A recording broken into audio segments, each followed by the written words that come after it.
Bapa, kami naikkan syukur kami kepada Engkau. Tiada habis-habisnya kebaikan demi kebaikan yang kami boleh terima dari Engkau. Bahkan ketika tidak ada jalan keluar, Engkau selalu memberikan kekuatan pada kami, berikan pengharapan pada kami, bahwa pasti Engkau tuntun kami, pegang tangan kami. Oleh karena itu Tuhan, kami rindu hadir di tempat ini untuk satu tujuan, menaikkan pujian kami, syukur kami. Kami memuji Engkau sebab Engkau adalah Allah yang benar. Yesus Kristus Tuhan kami yang telah menyelamatkan hidup kami. Terima kasih. Kami mau naikkan syukur kami pada saat ini. Di dalam nama Yesus Kristus, semua yang siap memuji Tuhan, sama-sama katakan amin. Haleluya. Boleh bangkit berdiri saudaraku terkasih semua. Kita mau sama-sama naikkan pujian ini. Allah itu baik. Allah itu selalu baik bagi kita setiap saat. Kebaikannya tidak pernah ada habis-habisnya dalam hidup kita.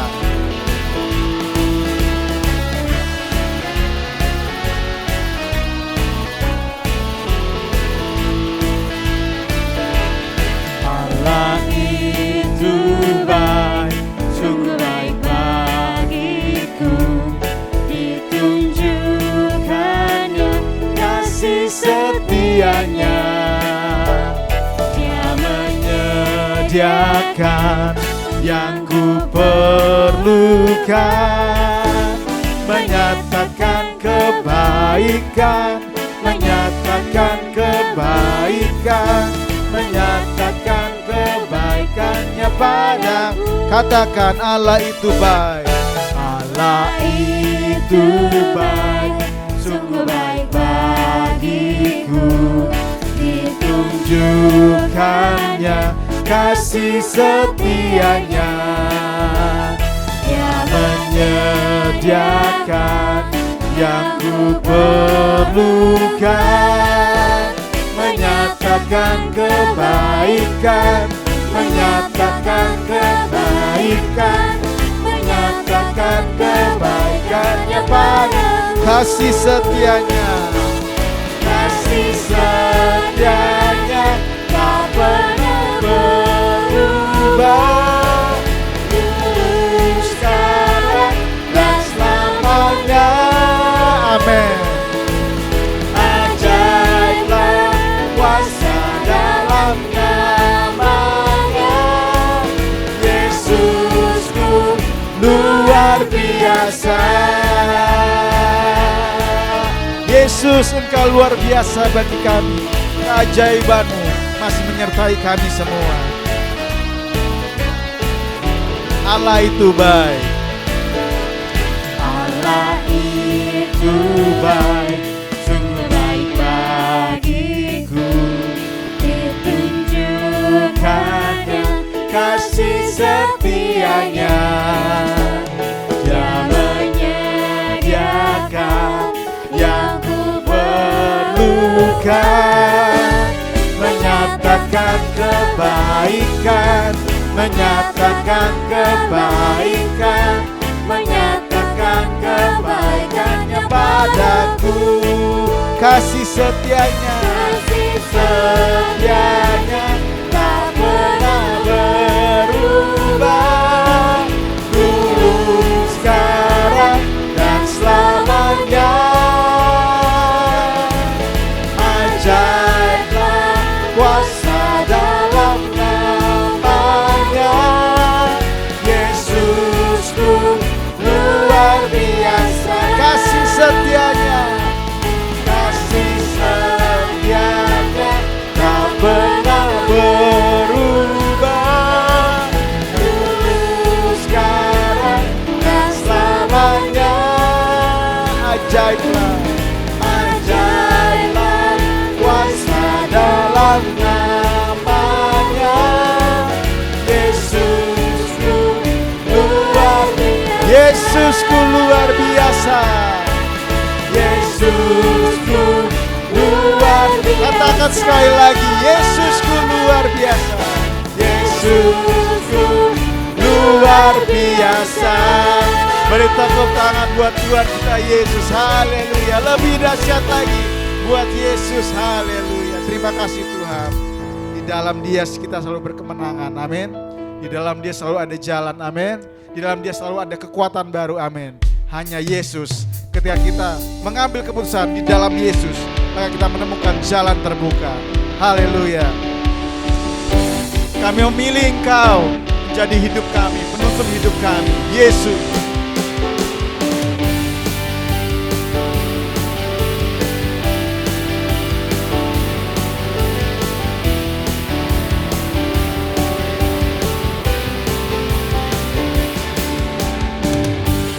Hidup yang kupilih membuatku berarti, karena Yesus Tuhan tempatku percaya dan berharap. Ku buka mataku, lihat sekelilingku, ku harus nyatakan kebenarannya yang membebaskan.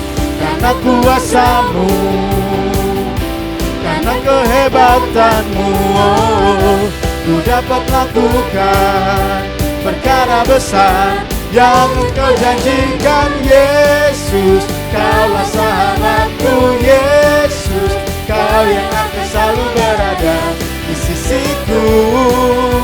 Kau sumber kuatku. Oh Yesus, Kaulah sahabatku. Yesus, Kau yang tak pernah jemu-jemu di sisiku. Kau sumber kuatku. Terima kasih Tuhan Yesus, Kaulah sumber kuat kami. Kau yang tidak pernah lelah mendampingi kami.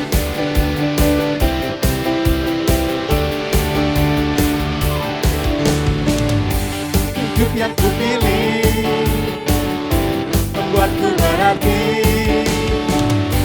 karena Yesus Tuhan tempatku percaya dan berharap. Ku buka mataku, lihat sekelilingku, ku harus nyatakan kebenarannya yang membebaskan. Karena kuasa-Mu, karena kehebatan-Mu, oh, ku dapat lakukan perkara besar yang Engkau janjikan. Yesus, Kaulah sahabatku. Yesus, Kau yang akan selalu berada di sisiku. Kau sumber kuatku. Oh Yesus, Kaulah sahabatku. Yesus, Kau yang tak pernah jemu-jemu di sisiku. Kau sumber kuatku. Kau sahabatku. Kau sahabatku, berada di sisiku. Kau sahabatku selama-lamanya. Kau sahabatku, berada di sisiku selama-lamanya. Yesus selalu sahabat kita, amin. Haleluya. Silakan duduk kembali. Kita mau tetap dalam hadirat Tuhan dan kita mau lebih dalam lagi menyembah Tuhan. Terima kasih Tuhan Yesus. Terima kasih Tuhan Yesus. Pertolongan-Mu selalu ada di dalam hidup kami. Bahkan ketika kami lupa menantikan itu, Engkau sediakan yang terbaik bagi kami. Saat ini Tuhan, kami mau nyatakan bahwa kami tidak mau membawa kepada Engkau selain yang terbaik. Puji-pujian kami, sembah kami, rasa hormat kami adalah yang terbaik hanya bagi Yesus Kristus semata. Terima kasih Tuhan.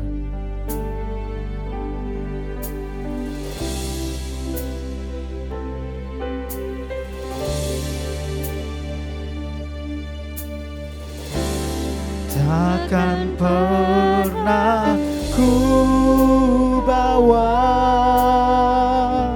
selain yang terbaik, yang harum dan sejati di hadapan tatamu. Yesusku, terima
sejati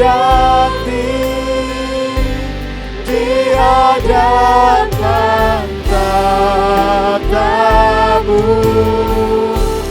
Yesusku, terimalah korban syukurku ini yang mengalir di hatiku sebagai penyembah. Mari lebih dalam lagi dengan kesungguhan hati kita. Takkan pernah ku bawa selain yang terbaik, yang harum dan sejati di hadapan tatamu.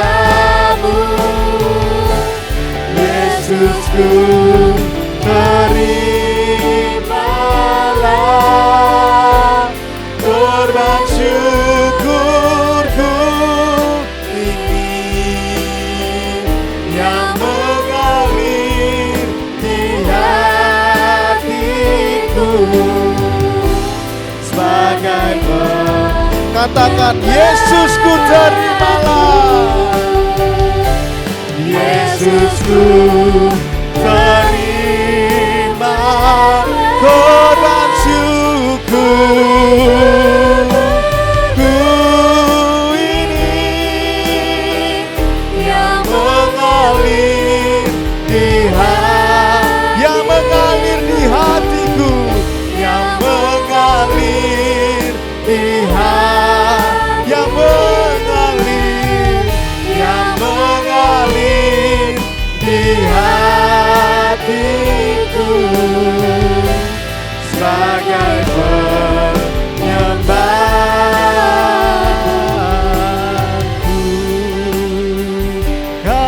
Haleluya, hanya Engkau Yesus layak disembah, layak dipuja, layak ditinggikan.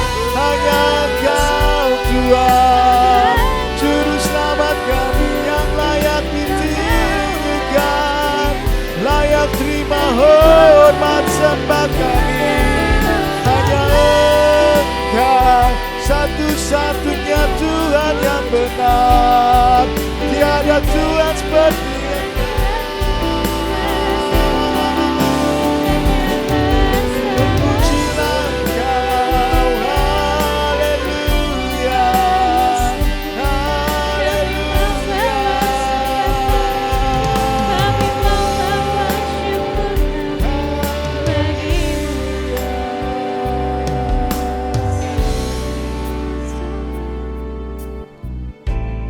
bahwa Tuhan yang terbaik bagi Engkau.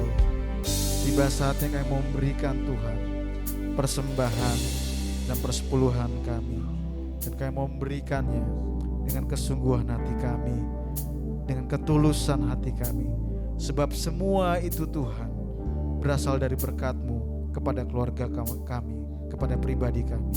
Kami bawa Tuhan persembahan persepuluhan ini. Kami percaya kerajaan-Mu akan semakin luas di Pamulang ini. Terima kasih Bapa, di dalam nama Yesus kami berdoa. Amin.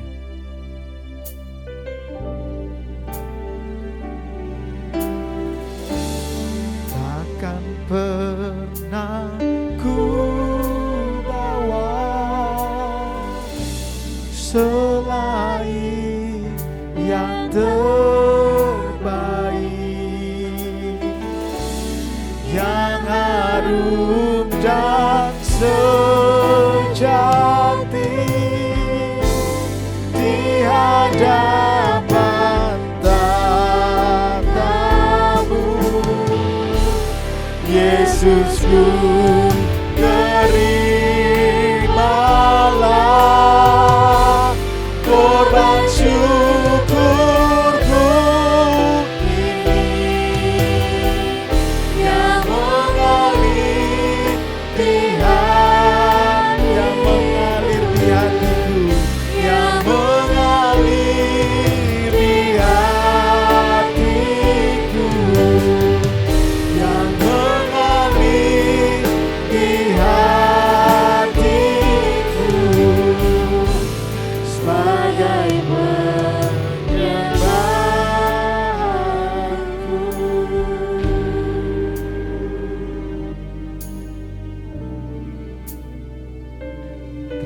kasih Tuhan Yesus. Kau yang terindah, Kau yang terbaik, Kau yang terutama di dalam hidup kami. Kami mau sembah Engkau ya Tuhan. Kau yang terindah di dalam hidup ini, tiada Allah Tuhan yang seperti Engkau, besar perkasa penuh kemuliaan. Kau yang termanis di dalam hidup ini, ku cinta Kau lebih dari segalanya, besar kasih setiamu kepadaku. Ku sembah Kau ya Allahku, ku tinggikan namamu selalu, tiada lutut tak bertelut, menyembah Yesus Tuhan Rajaku. Ku sembah Kau ya Allahku, ku tinggikan namamu selalu, semua lidah kan mengaku Engkaulah Yesus Tuhan Rajaku.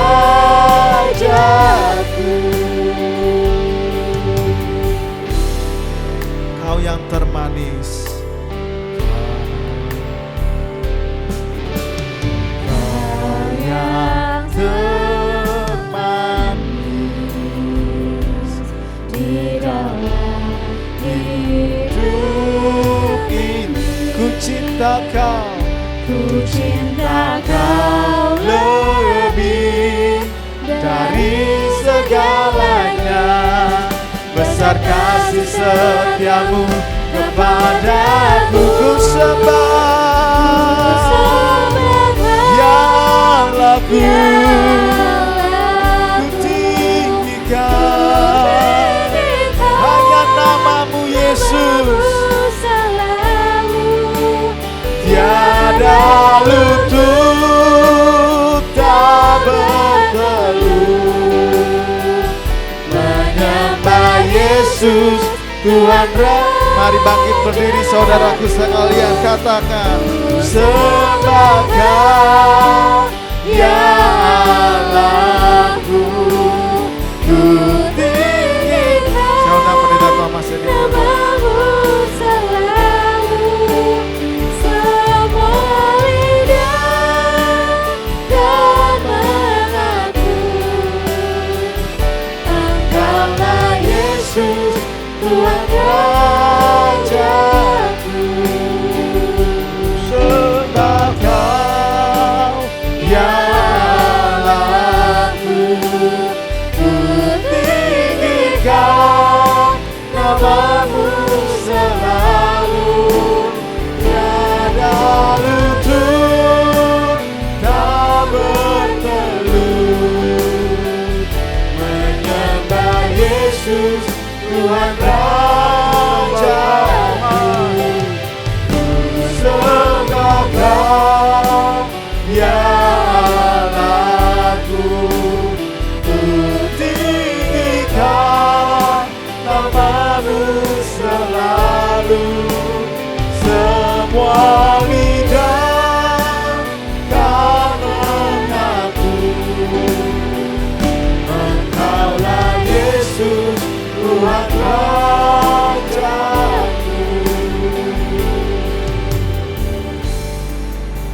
Terpujilah Tuhan, Allah yang Maha Besar, Allah yang Maha Kuasa, Allah menjadikan semua ada di dunia ini. Allah yang menciptakan kami, Allah yang terus memelihara, menyertai kami, dan bahkan Allah yang telah menyiapkan tempat di surga bagi kami, setiap orang yang percaya kepadamu. Terima kasih Bapa di surga. Kami sungguh bangga mengenal pribadi Yesus yang luar biasa ini. Tuhan, tolong kami pada saat kami belajar firman-Mu, kami ingin mengenal lebih dalam tentang pribadi Yesus yang sangat luar biasa bagi kami. Kiranya Roh Kudus tolong kami untuk mengerti firman-Mu, supaya kami bisa memahami, melakukan, bahkan mengagumi, menyembah Yesus dengan lebih sungguh lagi, karena Engkau Allah kami yang sungguh luar biasa bagi kami. Terima kasih Bapa di surga, dalam nama-Mu Tuhan Yesus kami menaikkan doa kami ini. Haleluya, amin.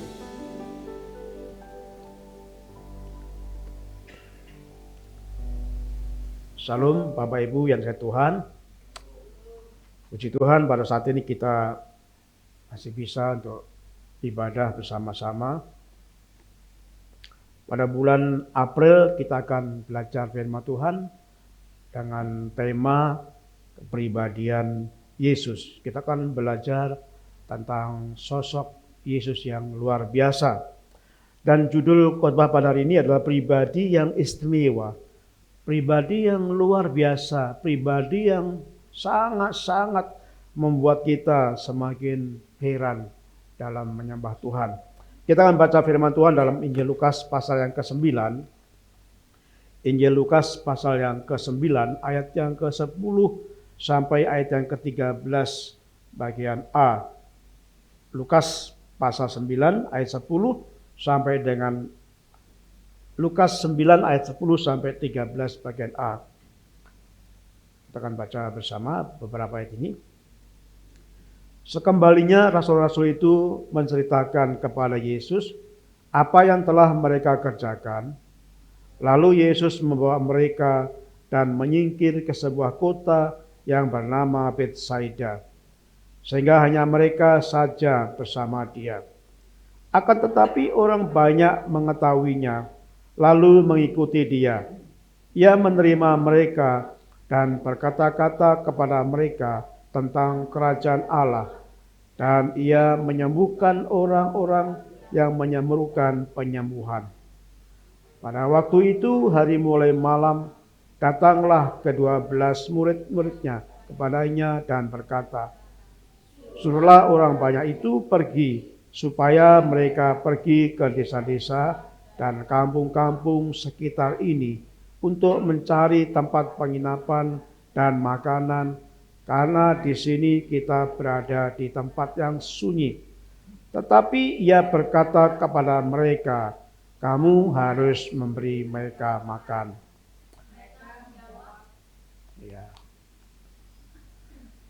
Ya, Bapak Ibu yang kasih Tuhan, kalau kita melihat tentang ayat yang kita baca, ini menggambarkan sosok pribadi yang luar biasa yang kita akan pelajari pada pagi hari ini. Apa yang membuat Yesus itu yang menjadikan kita luar biasa, sosok yang luar biasa? Dalam tingkatan pasti skala kualitas ada yang ya kurang, ada yang sedang atau biasa-biasa, dan yang paling tinggi adalah sosok yang luar biasa. Jadi saudaraku yang kasih Tuhan, pagi ini kita akan belajar tentang kepribadian Yesus, sosok yang luar biasa di dalam momen kita menjelang kematian dan kebangkitan Yesus pada bulan April ini. Kita akan melihat bagaimana di dalam konteks yang kita baca dijelaskan pada saat itu Yesus sedang mengajar, sedang sibuk. Ayat yang ke-10 dikatakan, sekembalinya rasul-rasul menceritakan kepada Yesus apa yang telah mereka kerjakan.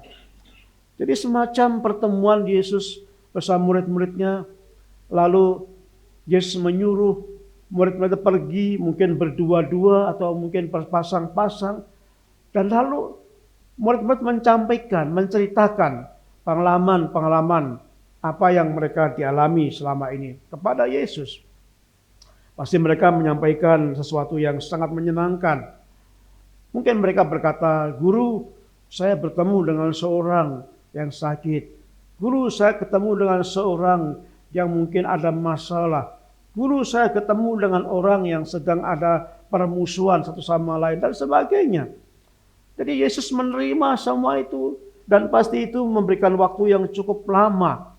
Yesus akan mendengar apa yang sedang dialami murid-muridnya. Apa yang didapatkan murid-muridnya bersama orang-orang yang didatangi di tempat mereka yang masing-masing. Yesus di dalam ayat yang ke-11 dikatakan, mereka terus mengajar, mereka belajar firman Tuhan, mereka memberitakan kerajaan Injil Allah. Jadi pasti kesibukan ini sangat membuat Yesus lelah. Mereka kelelahan, dan mereka mungkin merasakan letih, dan itulah sebabnya di dalam ayat yang ke-11 dikatakan, ayat yang ke-10 dikatakan, lalu Yesus membawa mereka dan menyingkir ke sebuah kota yang bernama Betsaida, sehingga hanya mereka saja bersama dia. Yesus mengajak murid-muridnya di tengah-tengah kesibukan itu mengalami kelelahan secara fisik.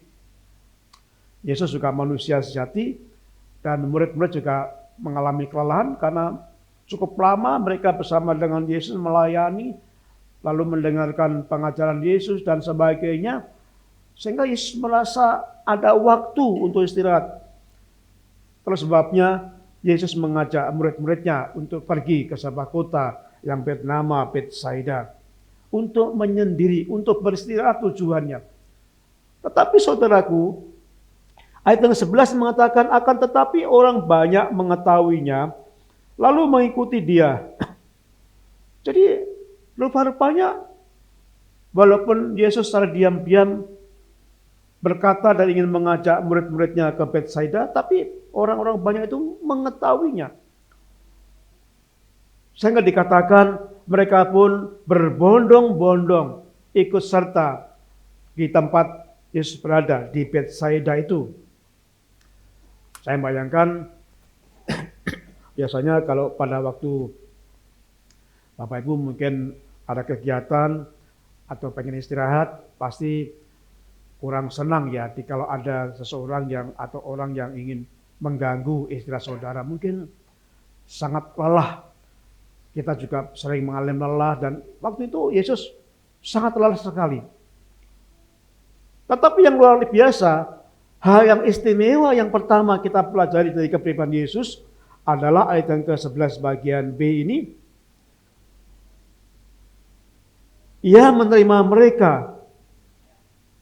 Jadi Yesus menerima mereka dengan sungguh hati, dengan senang hati. Yesus tidak mengeluh, Yesus tidak merasa capek, Yesus tidak menggerutu, tapi sungguh menerima kehadiran mereka walaupun di tengah-tengah secara fisik sangat melelahkan. Bapak Ibu yang kasih Tuhan, seringkali dalam dunia ini penuh penolakan dalam kehidupan dunia ini. Saya kemarin mendengar kesaksian sebuah pemenang dari Putri Indonesia. Ya, pemenang Putri Indonesia kemudian diwawancari oleh sebuah televisi swasta, dan dia menceritakan bahwa dirinya adalah seorang yang disebut masyarakat itu anak haram. Dari seorang perempuan dilahirkan di luar pernikahan. Waktu bapak ibunya berpacaran, kemudian ibunya hamil di luar menikah itu. Dan karena beda agama, sehingga ibunya berkeras hati tidak mau menikahkan. Karena prinsip ibunya harus menikah dengan orang yang seiman. Jadi akhirnya mereka berpisah dalam kondisi ibunya ini sedang hamil. Dan pada waktu melahirkan dia lahirkan, begitu lahir ibunya ini memberikan anak yang baru dilahirkan, yaitu dia ini, kepada salah satu keluarganya. untuk diasuh, untuk dididik. Dan selama 16 tahun, anak ini tidak tahu bahwa dia adalah seorang anak yang dilahirkan di luar nikah. Tetapi saudaraku, dia merasakan ada firasat yang lain. Lalu dia mulai menanyakan kepada ibunya, siapa sesungguhnya dirinya. Dan ibu yang ngasuh ini berterus terang bahwa dia sesungguhnya bukan anak kandungnya. Saudaraku yang kasih Tuhan, begitu dia tahu bahwa dia adalah anak haram, dia merasa tertolak. Dia merasa tidak bahagia, dia merasa bersalah, dia merasa dirinya itu orang yang hina. Dan ketika ada teman-temannya mulai mendengarkan, teman-temannya pun mulai menolak dia, mulai mengucilkan, mulai membuat dia tidak bisa menikmati sukacita yang seperti dialami semula. Jadi dia tertolak di masyarakat karena dia disebut anak yang haram. Nah, saudaraku yang kasih Tuhan, di dalam Alkitab ada beberapa yang tergolong orang-orang yang tertolak. Nah, katakanlah yang pertama kita melihat bagaimana seorang perempuan Samaria. Pada waktu mereka bertemu dengan perempuan Samaria, bertemu dengan Yesus, perempuan Samaria merasa orang yang tertolak. Kenapa? Karena dosa. Karena perempuan Samaria ini sudah memiliki 5 suami. Hidup kawin cerai dengan 5 suami. Dan 5 suami ini sudah diceraikan. Dan sekarang dia hidup kumpul kebo dengan suami orang lain. Dan masyarakat tentu menolaknya. Dianggap orang berdosa. Tertolak hidupnya. Ditolak oleh masyarakat. Tetapi Yesus menerima perempuan Samaria ini. Yesus menegur. Yesus menyapa dengan penuh menghormati seorang perempuan ini. Dan akhirnya Yesus menceritakan tentang pengertian air hidup. Dan singkat cerita, akhirnya perempuan Samaria ini bertobat. Setelah bertemu dengan Yesus, dia mengakui bahwa dia adalah Mesias. Dan saat itu wanita Samaria ini berubah hidupnya setelah bertemu dengan Yesus. Kemudian yang kedua, sosok yang bernama Sakius.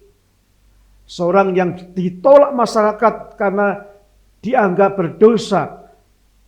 Sakius adalah seorang pemungut cukai, pemungut pajak, bekerja kepada bangsa Romawi, sang penjajah itu. Dan Sakius menarik pajak lebih dari tinggi daripada yang seharusnya diterimanya. Tersebabnya banyak orang juga tidak senang dengan Sakius. Banyak orang tidak mau bergaul dan Sakius tertolak hidupnya di tengah-tengah masyarakat itu. Tetapi kembali pada waktu Yesus berjalan dan dia melihat Sakius sedang naik sebuah pohon. Yesus berkata, "Sakius, turunlah. Aku akan makan di rumahmu. Aku akan bermalam di rumahmu." Saudaraku, konon membuat ini menjadi segaduh. Kenapa? Karena Yesus.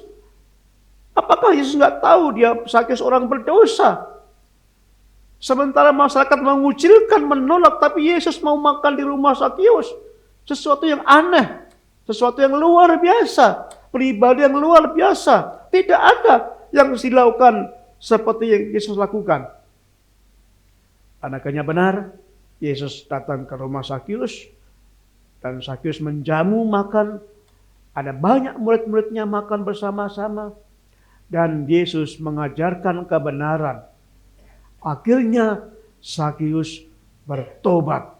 Dia berkata, "Guru, saya akan mengembalikan 4 kali lipat orang-orang yang saya tarik pajaknya itu. Dan saya akan kembalikan kepada mereka sebesar 4 kali lipat kepada mereka.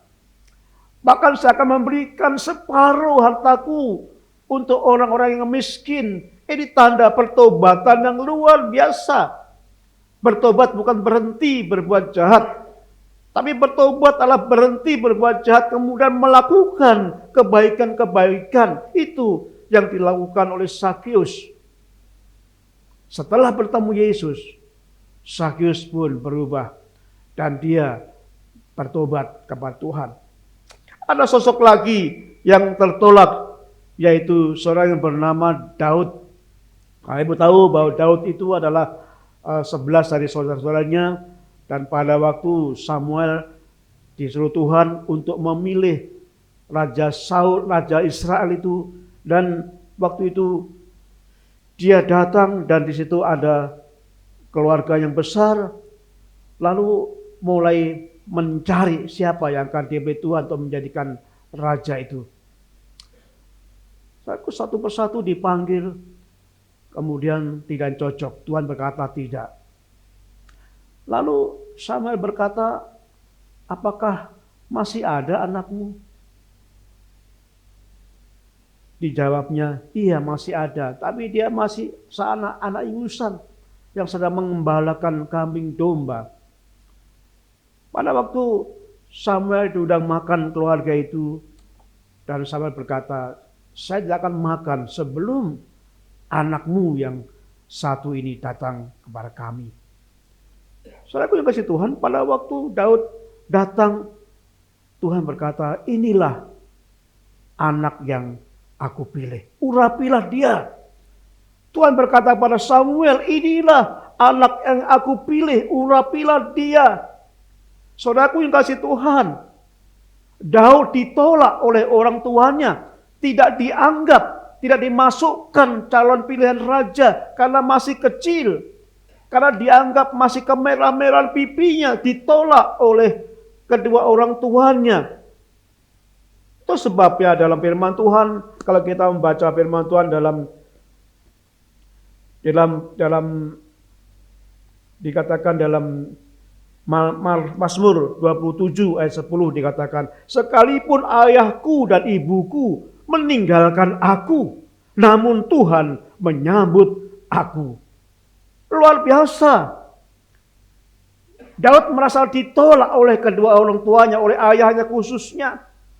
Karena tidak dianggap, tidak dipilih, tidak dianggap, tidak dimasukkan kategori calon raja Israel. Karena alasannya masih kecil.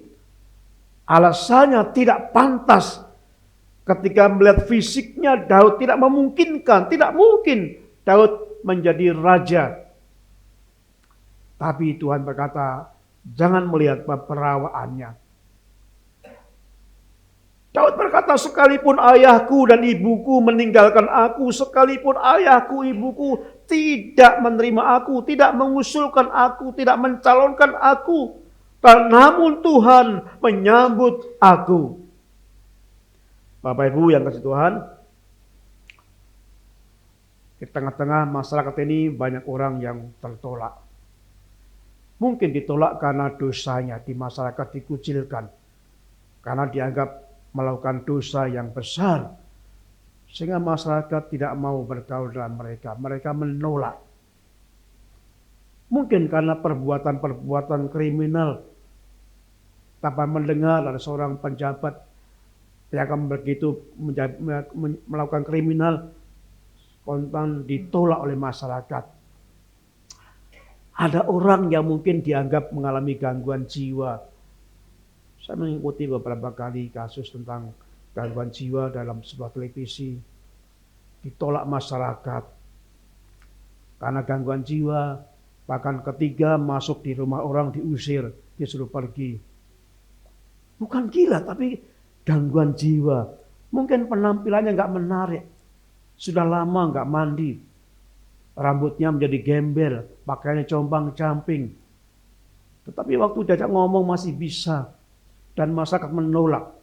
Menutup pintunya. Bahkan ketika minta minum mungkin tidak diberikan gelas yang semestinya digunakan. Mungkin menggunakan kaleng. Dianggap binatang. Tetapi ada seorang sosok yang sungguh-sungguh menerima dia. Masaku yang kasih Tuhan, apapun mungkin Bapak Ibu mengalami penolakan-penolakan. Mungkin pernah mengalami penolakan di keluarga saudara. Mungkin mengalami penolakan di lingkungan saudara. Bahkan mungkin kita ditolak oleh masyarakat karena kita beda agama. Karena kita fanatik dalam menjalankan iman kita Kristen. Kita bisa ditolak masyarakat. Tetapi apapun kondisi kita, Yesus menerima kita. Yesus menerima semua orang yang mungkin masyarakat atau dunia sedang menolak dia. Saudaraku yang kasih Tuhan, orang boleh menolak saya dan saudara, apapun alasannya. Tetapi Yesus mengasihi saudara. Yesus menebus saya dan saudara. Yesus menjadikan saya dan saudara biji matanya. Kita berharga di hadapan Tuhan. Itu sebabnya, jikalau saudara merasa tertolak, apapun alasannya, datanglah kepada Yesus. Seperti seorang anak yang terhilang, yang telah meninggalkan orang tuanya, karena berbuat jahat, memboroskan, menghambur-hamburkan, melakukan perbuatan yang hina, dan masyarakat menolak. Tapi anak yang hilang ini kembali, datang kepada bapaknya. Dan bapaknya tidak menolak, merangkul, memberikan yang terbaik kepada anak yang hilang ini. Sebab demikian juga Bapa kita di surga, Yesus Kristus, tidak akan menolak. Jika saudara bertobat, saudara datang kepada Yesus dengan penuh mengucapkan syukur, mengaku kesalahan kita, apapun itu, Yesus menerima dan dia tidak pernah menolak. Yesus adalah sahabat orang yang berdosa. Yesus datang bukan untuk mencari orang yang sehat, tapi mencari orang yang sakit. Yesus datang bukan mencari orang yang rohani, yang suci, tetapi Yesus datang untuk orang yang berdosa. Saudara-saudara mungkin saat ini merasa berdosa, datang pada Yesus. Yesus akan menerima apapun kondisi saudara pada saat ini. Jadi yang keistimewaan yang pertama pribadi Yesus adalah menerima. Menerima siapapun saudara. Menerima apapun kondisi saudara. Yesus menerima dan memberikan yang terbaik kepada saudara. Dan yang pertama keistimewaan Yesus yang kedua adalah Yesus selalu berkata-kata mengajarkan Injil kerajaan Tuhan. Di mana-mana Yesus selalu mengajarkan Injil kerajaan Allah kepada banyak orang. Saudaraku, firman itu berkuasa. Firman bukan hanya untuk kita pelajari.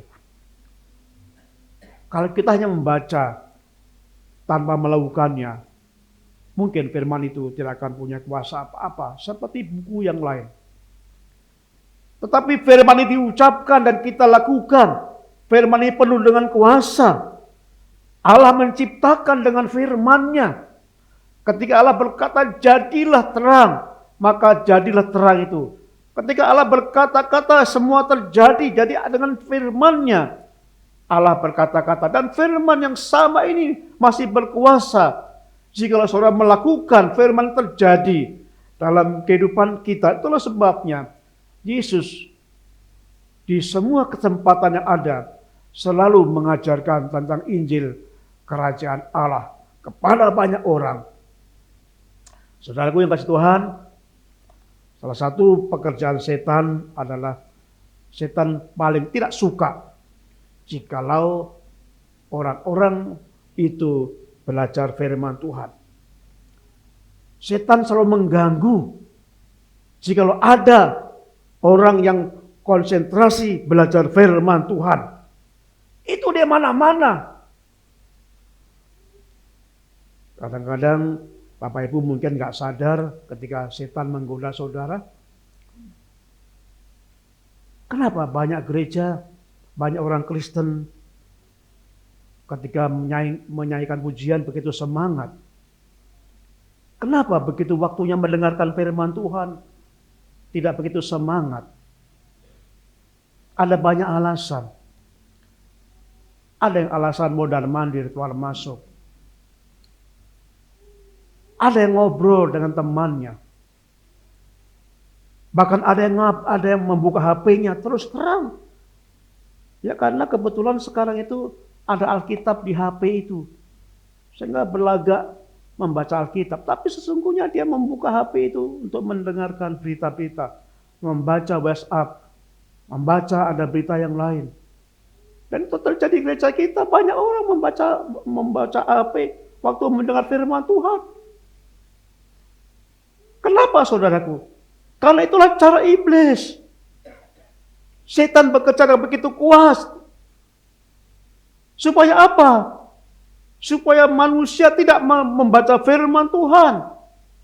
Karena kalau firman Tuhan dibaca dan dilakukan, maka manusia akan berubah. Dan itu yang tidak disenangi oleh setan. Itu sebabnya setan mengganggu konsentrasi manusia. Khususnya pada waktu membaca dan mendengarkan firman Tuhan. Kadang-kadang waktu mendengar firman Tuhan merasa ngantuk. Kadang-kadang gak fokus. Kadang-kadang baca. Kadang apapun julukan itu alasan iblis. Bagaimana iblis bekerja. Supaya manusia tidak sampai mengerti firman Tuhan. Ya kalau datang ibadah gak apa-apa sih. Kan cuma datang ibadah. Tapi yang bahaya kata iblis. Kalau sampai manusia itu mendengar firman Tuhan, kalau manusia itu mengerti firman Tuhan, dan yang paling celaka kalau manusia itu melakukan firman Tuhan, itu sangat berbahaya. Karena akan berubah, akan bertobat. Dan itulah sebabnya iblis bekerja keras untuk mengganggu konsentrasi seseorang yang sedang membaca firman Tuhan. Berapa banyak orang-orang Kristen yang membaca Alkitab setiap hari di rumahnya?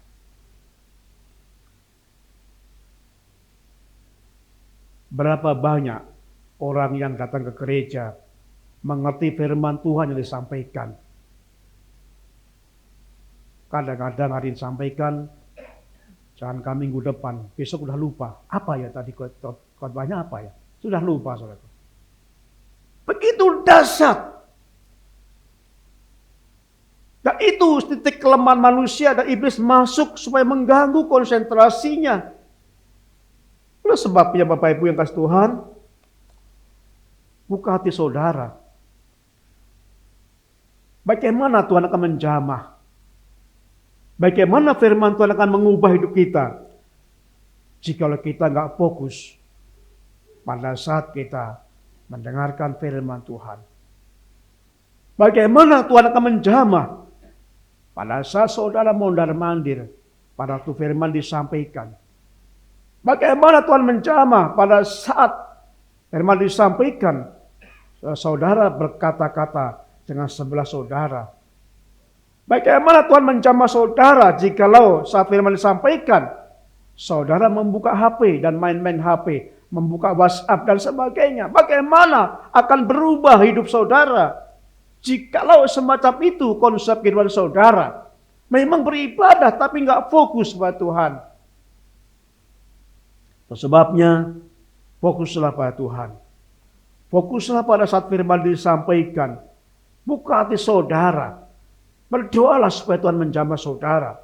Sehingga iman itu, firman itu akan benar-benar berbicara pada saudara.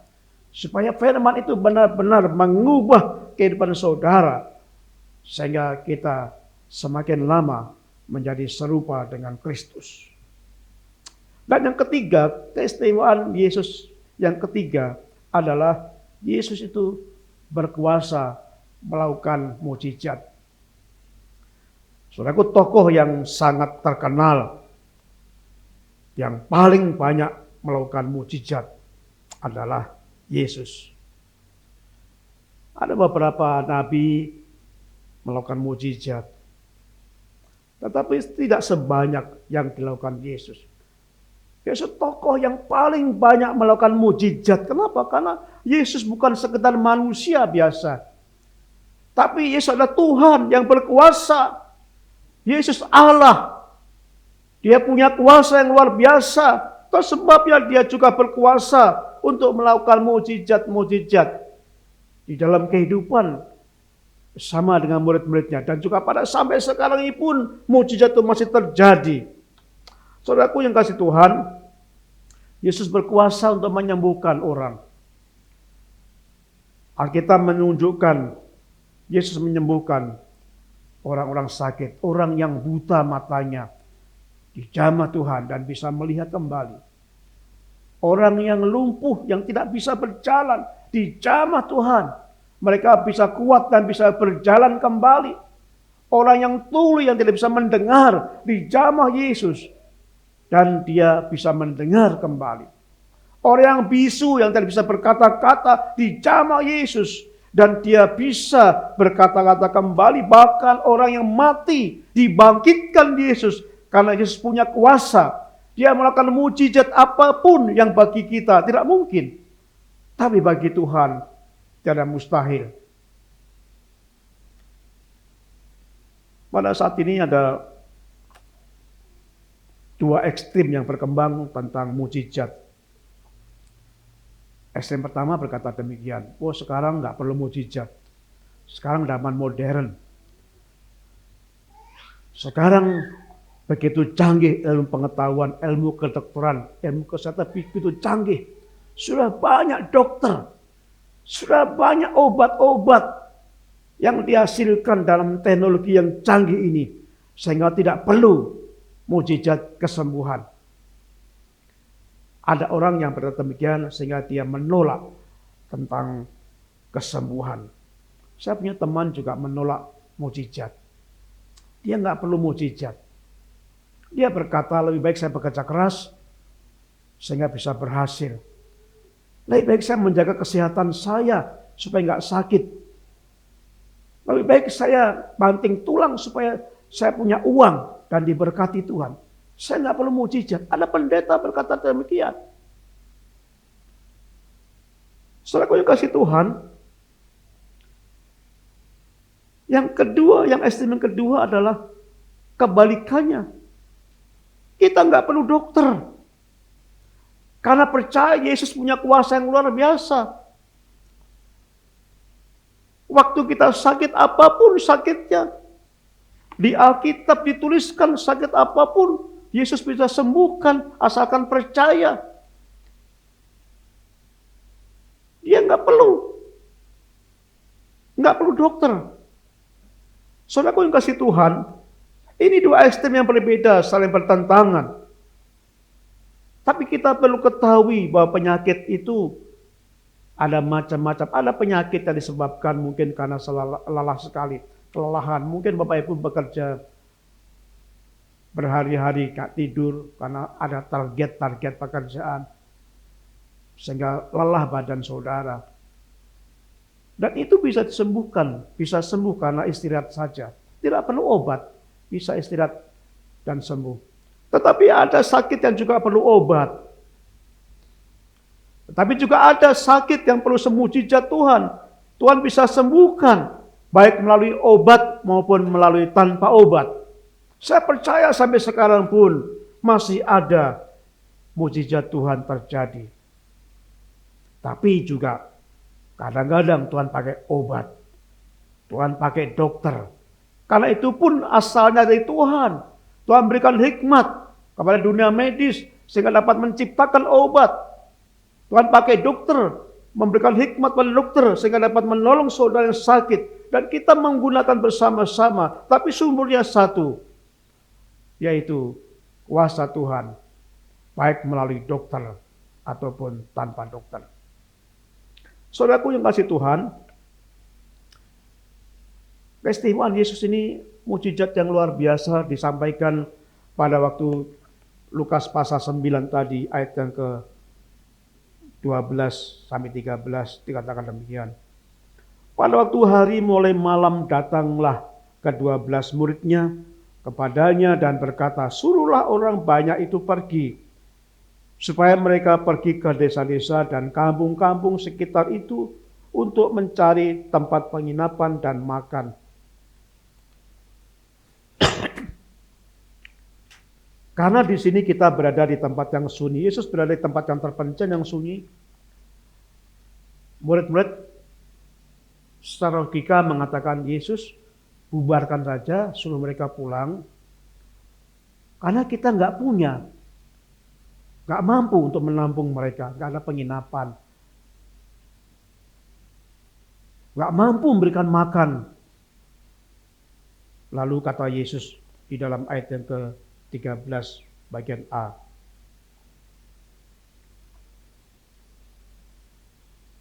Tetapi ia berkata kepada mereka, kamu harus memberi mereka makan. Saudaraku yang kasih Tuhan, kita akan belajar dari prinsip ini. Yesus memberikan makan rohani. Yesus tahu bahwa manusia ini memiliki 3 komponen. Agar roh, ada jiwa, dan tubuh. Yang paling penting diperhatikan Yesus adalah rohani kita. Jangan terbalik. Tapi manusia sering fokusnya pada jasmani. Yesus memberikan kebutuhan rohani yang pertama. Mengajarkan mereka tentang firman Tuhan, tentang Injil Kerajaan Allah. Tapi setelah itu bukannya ditinggalkan Yesus, tetapi Yesus memperhatikan kebutuhan yang lain. Karena ada tubuh yang butuh kekuatan. Itu sebabnya Yesus berkata pada murid-muridnya, kamu harus memberikan mereka makan. Saudaraku, percayalah, jika roh saudara mengejar perkara rohani, perkara lain akan ditambahkan Tuhan. Cari dahulu kerajaan Allah, dan semuanya akan diberikan pada saudara. Semuanya. Yang pertama rohaninya. Kenapa rohani ini berlaku kekal? Akan membawa kehidupan kita dalam masa kekekalan bersama Bapa yang di surga. Sedangkan tubuh ini akan hancur menjadi tanah kembali. Sehingga wajar kalau kita berpikir yang paling kita utamakan adalah rohani kita. Manusia banyak sekali memprioritaskan, memikirkan perkara-perkara jasmani. Saudaraku yang kasih Tuhan, pada waktu Yesus berkata, kamu harus memberikan makan. Pasti Yesus tahu, nggak mungkin menyuruh murid-muridnya untuk memberikan roti, makan sebanyak orang itu, nggak mungkin.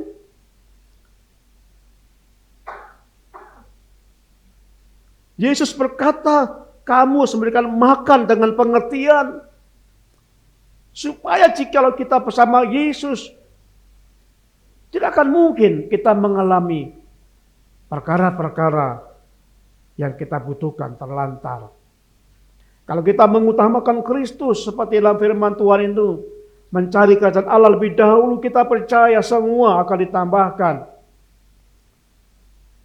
Dan pada waktu itu, ada seorang anak yang membawa bekal mereka untuk makan. Hanya 5 roti dan 2 ikan. Pada saat itu yang ada sekitar 5.000 orang laki-laki. Tidak termasuk perempuan dan anak-anak. Dalam tradisi yang dihitung hanya laki-laki. Sekali diperkirakan yang hadir itu ada 5.000 orang laki-laki. Apakah cukup 5 roti kecil dan 2 ikan kecil untuk memberikan makan 5.000 orang lebih itu? Kemudian Yesus mendoakan, menerima roti dan ikan itu dan didoakan Yesus.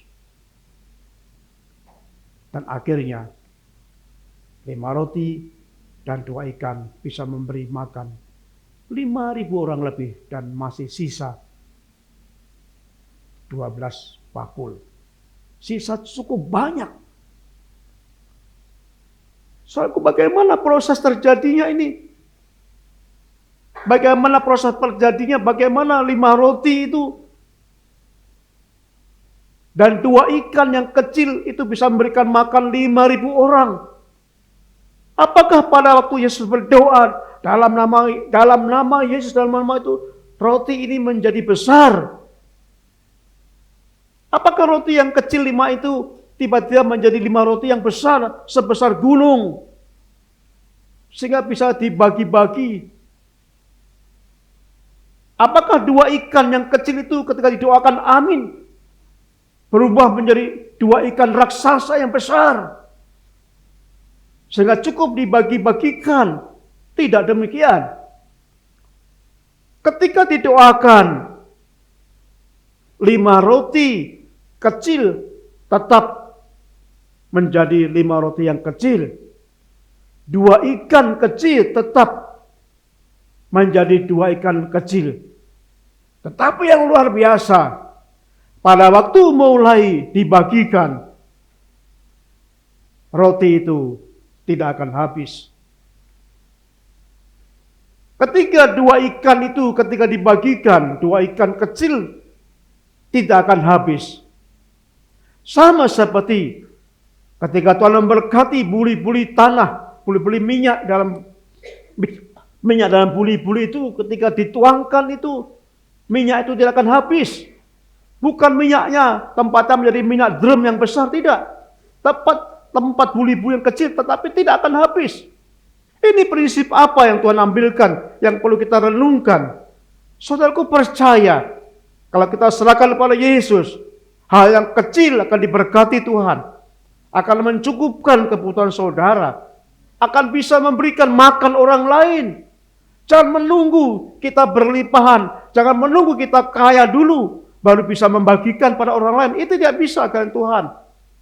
Membagikan dimulai dari kecil.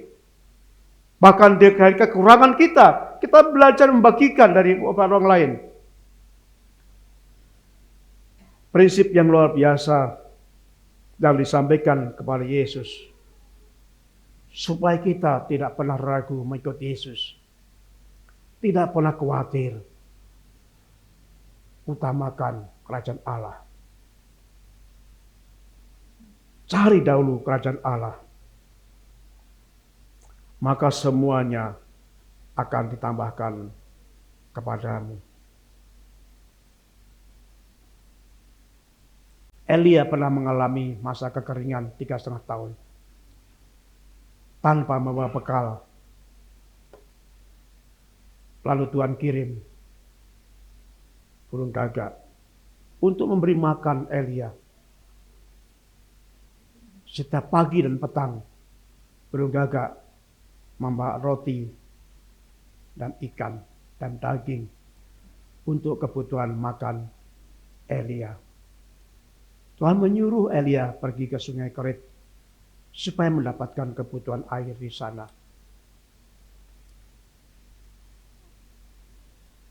Setelah air Sungai Kerit itu kering, Tuhan menyuruh Elia pergi ke Sarfat, ke desa Sarfat.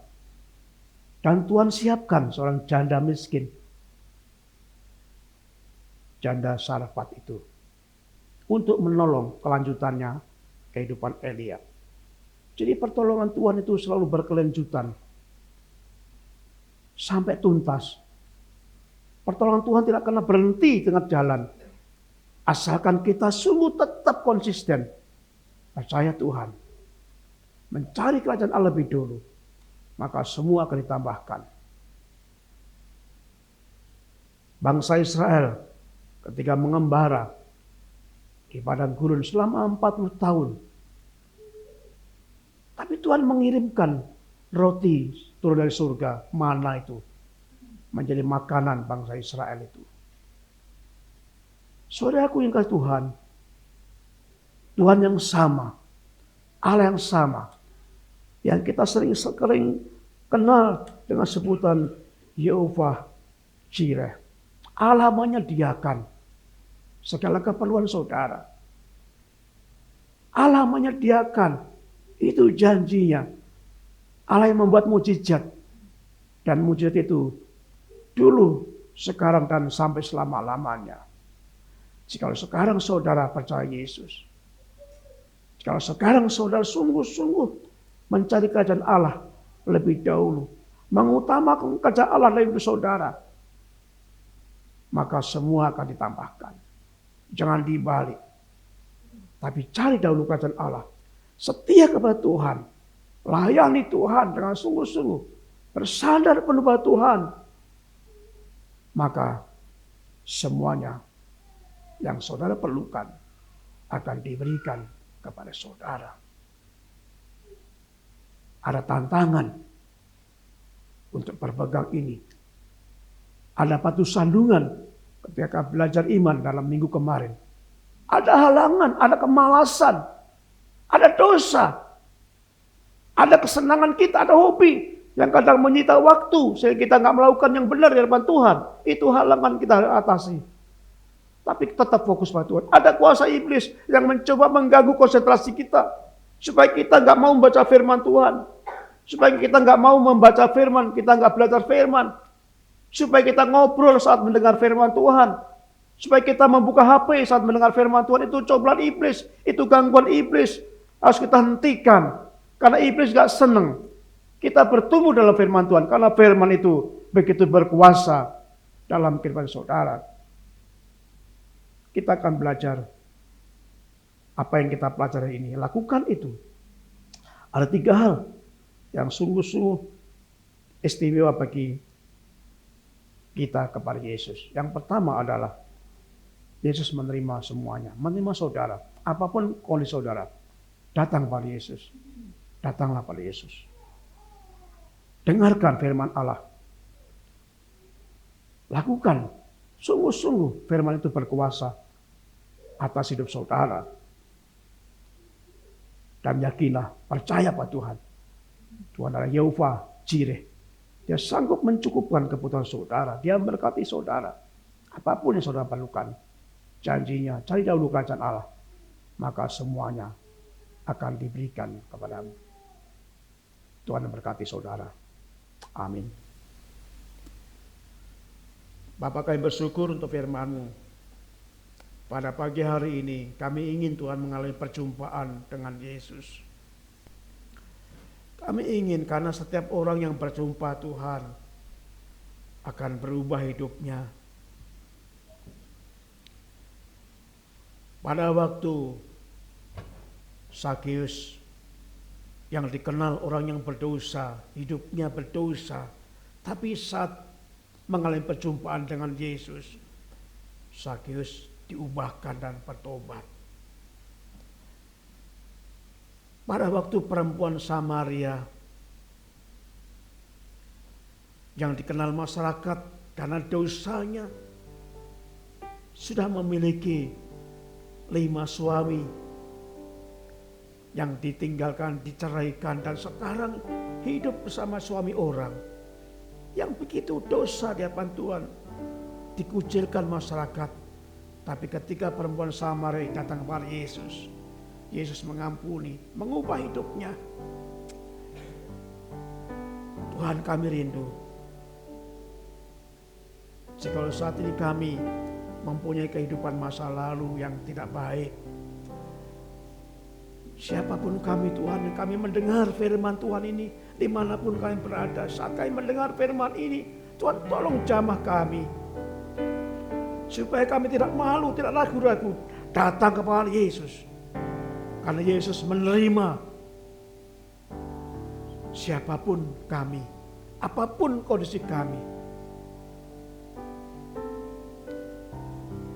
Supaya kami sungguh-sungguh diubahkan melalui firman Tuhan. Supaya kami fokus pada perkara-perkara rohani. Supaya kami percaya sungguh-sungguh akan kuasa Tuhan. Allah yang begitu dahsyat. Terima kasih Tuhan Yesus. Terima kasih.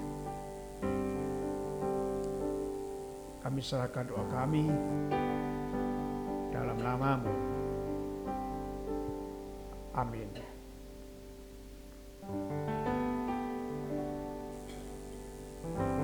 Saudara, kita nyatakan iman kita dengan pujian ini.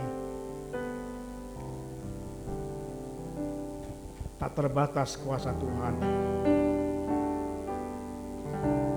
Yesus pribadi yang penuh kuasa. Karena Yesus adalah Tuhan, semua dapat dilakukan dengan kuasanya, dengan perkataannya.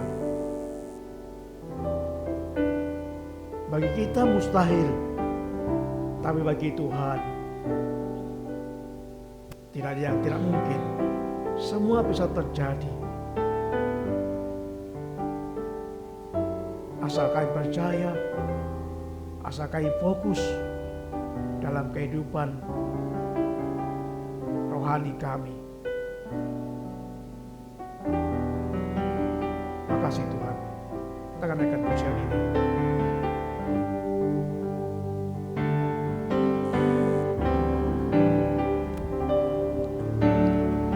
Tak terbatas kuasa-Mu, Tuhan. Semua dapat Kau lakukan. Apa yang kelihatan mustahil bagiku, itu sangat mungkin bagimu. Tak terbatas kuasa. Tak terbatas kuasa-Mu, Tuhan. Semua dapat Kau lakukan. Apa yang kelihatan mustahil bagiku, itu sangat mungkin bagimu. Di saat ku tak berdaya, kuasa-Mu yang sempurna. Ketika ku percaya, mujizat itu nyata, bukan karena kekuatan, namun Roh-Mu ya Tuhan. Ketika ku berdoa, mujizat itu nyata. Saudaraku yang kasih Tuhan, Allah kita dahsyat. Yesus pribadi yang luar biasa, pribadi yang menerima kondisi saudara-saudara apapun adanya, akan diberikan yang terbaik. Yesus mengajarkan Injil Kerajaan Allah, mengajar firman Allah. Karena firman ini yang akan mengubah kehidupan saya dan saudara. Karena firman itu begitu kuasa. Kita fokus untuk kita belajar firman. Kita fokus untuk kita mendengar firman. Jangan mau diganggu kuasa iblis yang mencoba mengganggu konsentrasi kita saat kita membaca firman. Termasuk dalam firman disampaikan saat ibadah. Jangan mau bercakap-cakap dengan orang lain. Jangan mau mondar-mandir. Jangan mau membuka HP. Tapi fokus supaya Tuhan menjamah saudara. Supaya firman berkuasa. Karena firman itu berkuasa. Jika saudara sungguh-sungguh menerima dengan tangan terbuka. Yesus pribadi yang luar biasa. Karena dia banyak melakukan mujizat. Orang-orang yang sakit, sakit apapun disembuhkan. Tuhan memberkati, memberikan makan 5.000 orang hanya dengan 2 ikan dan 5 roti.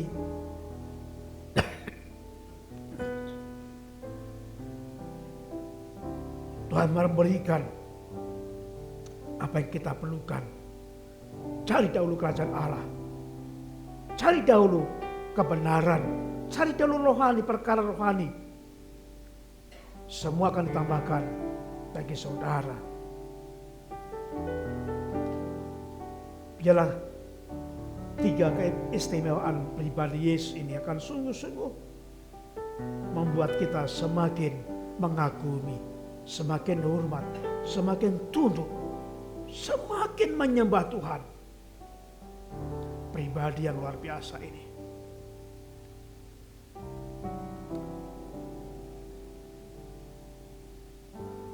Jika saudara punya pergumulan, jika saudara mau datang kepada Tuhan, punya masa lalu, mungkin dimanapun saudara berada yang mendengar firman ini, mungkin engkau punya masa lalu yang kelam, ditolak karena dosa saudara. Saudara ditolak karena saudara dianggap tidak pintar, dianggap bodoh, dianggap tidak berguna. Mungkin saudara ditolak karena saudara berbeda dengan lingkungan saudara, karena saudara menjalankan iman Kristen. Jangan kecil hati. Yesus menerima saudara, apapun kita. Datanglah pada Yesus. Mungkin saudara selama ini punya kebiasaan, saat mendengar firman Tuhan, saudara terbiasa bicara sendiri, ngobrol, membuka HP. Tapi setelah mendengar firman ini, saudara akan bertobat. Karena iblis sering mengganggu saudara untuk konsentrasi. Supaya saudara tidak bisa mendengar, tidak bisa mengerti. Sehingga hidup saudara akan tetap biasa, tidak akan perubahan. Walaupun bertahun-tahun kita membaca firman Tuhan, tidak ada kuasa perubahan. Karena gak pernah fokus pada pribadi Tuhan itu. Saat ini saudara berubah, bertobat. Setelah saudara berjumpa dengan Tuhan ini, supaya kita sungguh-sungguh hidup kita benar-benar diubahkan Tuhan. Kita nyanyikan pujian kembali ini. Nyanyikan dengan penuh kesungguhan hati. Tak terbatas kuasa Tuhan. Kuasa kita terbatas, tapi Tuhan punya kuasa tak terbatas. Tidak mustahil bagi Tuhan. Siapapun, apapun bisa dinyatakan dengan perkataannya, karena begitu kuasanya firman itu.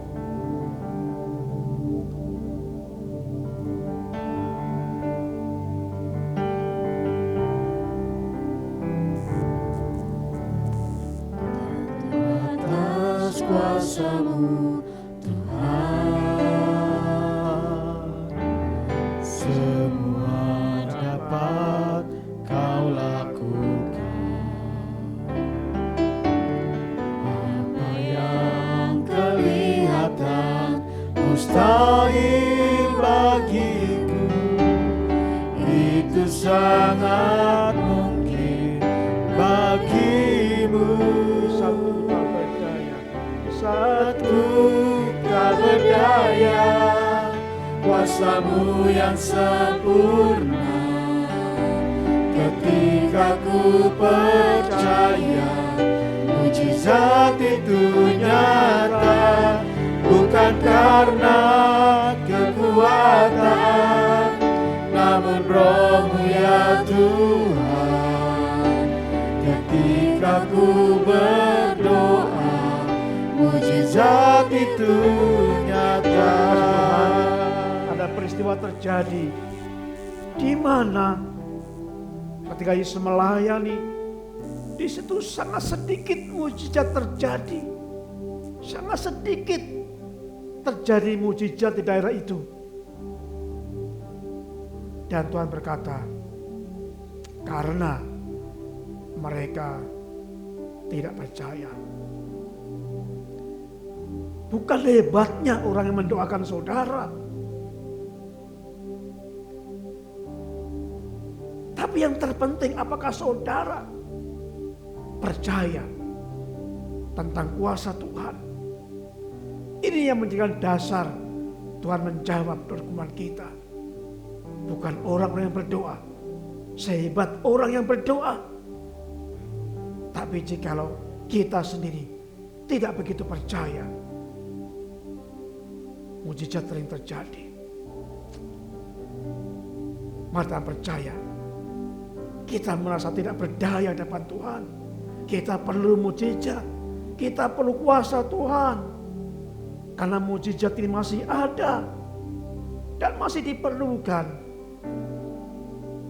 Kita katakan ini dengan iman kita.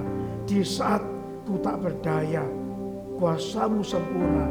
Kita katakan dengan sungguh-sungguh, dengan iman kita, supaya dinyatakan dalam hidup kita, terjadi iman kita, terjadi mujizat dalam hidup kita. Di saat ku tak berdaya, kuasamu yang sempurna.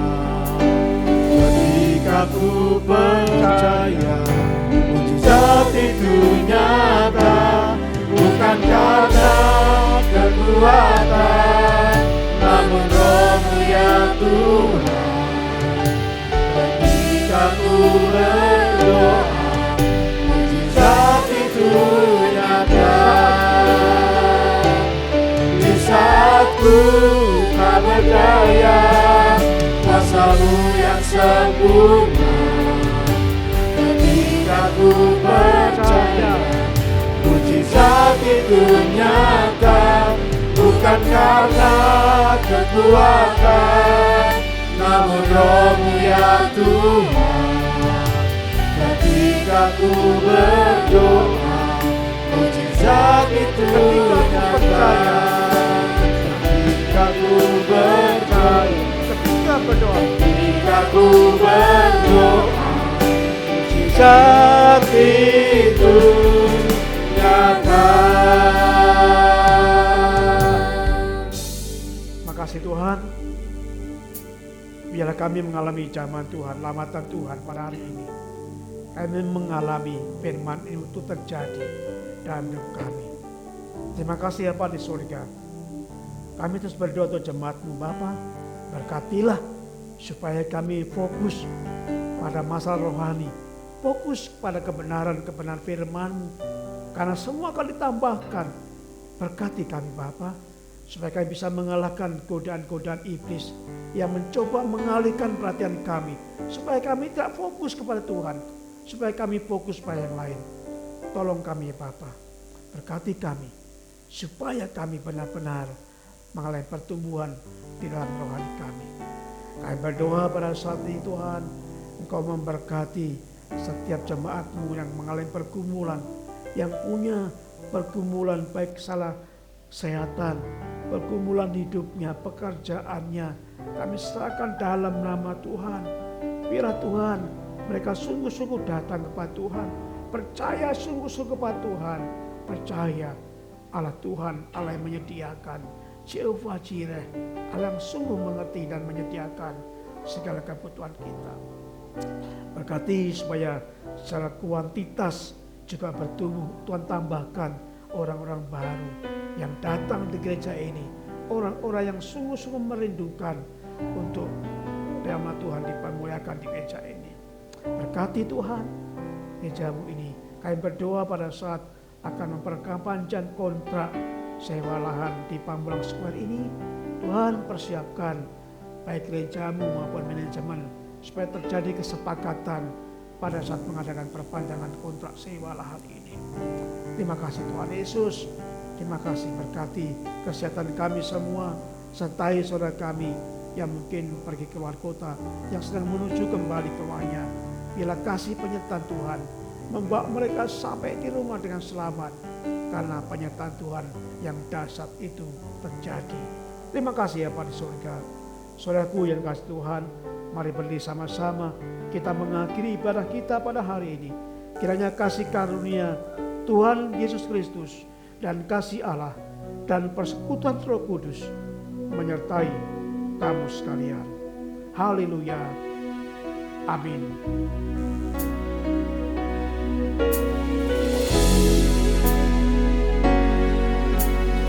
Tuhan Allah beserta engkau sampai bertemu kembali. Kasih Kristus mengalir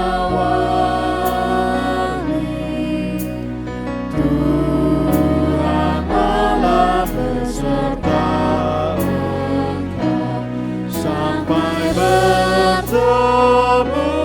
bertemu sampai nanti kita bertemu sampai bertemu